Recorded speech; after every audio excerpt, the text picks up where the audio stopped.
Hi everyone, welcome back to my channel. My name's Nat. I'm a driver-trained occupational therapist and a qualified driving instructor in South Australia. Today we're diving into a crucial topic for any learner looking to pass their driving test, and that is what not to do in your driving test. Let's get into it.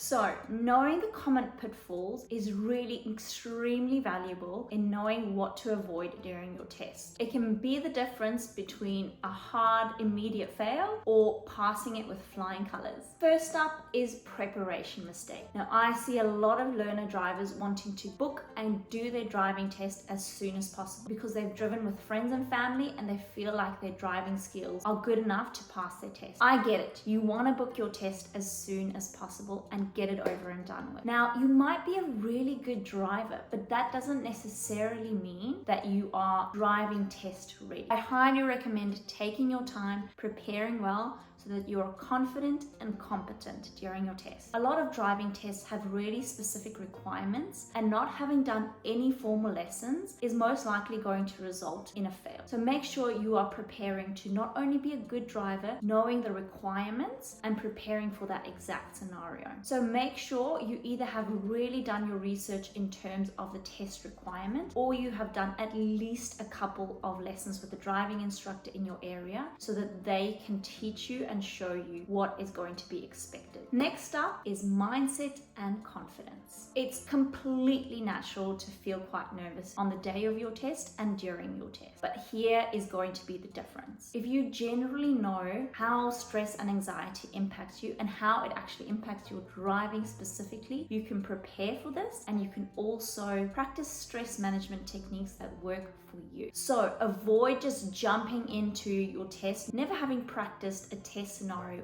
at all in any way, shape or form, because a lot of people underestimate how nervous they might get in that scenario and under test circumstances, and that can completely derail your test. My third tip relates to how you handle the vehicle. If you are being jerky with your steering, your braking and accelerating is inconsistent, that shows the examiner your judgment and planning, which is a huge part of driving safely, is not up to scratch in terms of what they expect in a test. So make sure that you are using acceleration sense, that you're braking early, gently and firmly where needed, and that you are not taking corners and bends at a fast speed. Next up, observation errors. So this means your mirror checks as well as blind spot checks.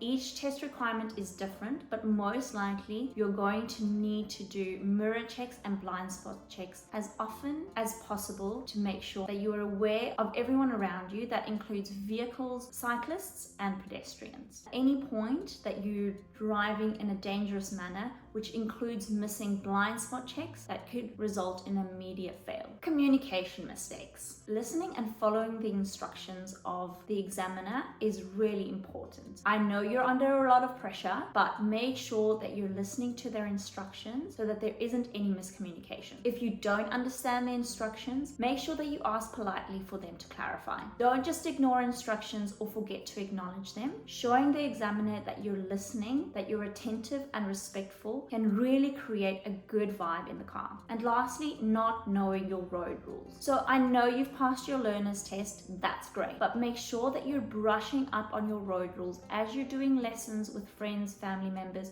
or driving instructors, and that you're researching road rules that you're unsure of. If you're going to break a road rule, that could result in an immediate fail, and you don't want that. Think things like speed limits and parking rules are going to come up constantly during your driving test. So make sure you are sticking to every single road rule without fail. So there you have it. Those are the things to avoid and what to do instead. Thanks for watching. If you found this video helpful, give it a like, subscribe to my channel for more tips and tricks on how to pass your driving test. See you in the next video.